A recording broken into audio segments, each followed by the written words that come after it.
This recording documents the first live tests of a newly built project, a small model steam locomotive currently under development. The full report on its construction, operation, and testing is still in preparation. This video is intended only to show the initial trials and to share the observations gathered during them. The locomotive engine is based on a simple oscillating steam engine design. For these early tests, it was powered by a straight gun workshop compressor, providing a steady flow of compressed air. Under these conditions, the locomotive performed better than expected. The wheels rotated smoothly and the dry rods moved with little resistance.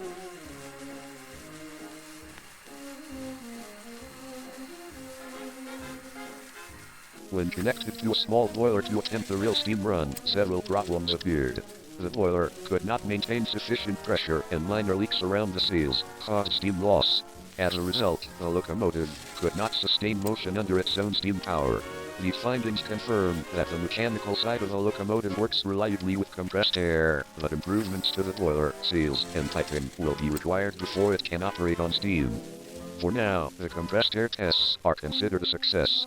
They prove that the Drivatron is functional and capable of smooth continuous motion once an adequate steam supply is achieved. Further updates will follow as the project progresses.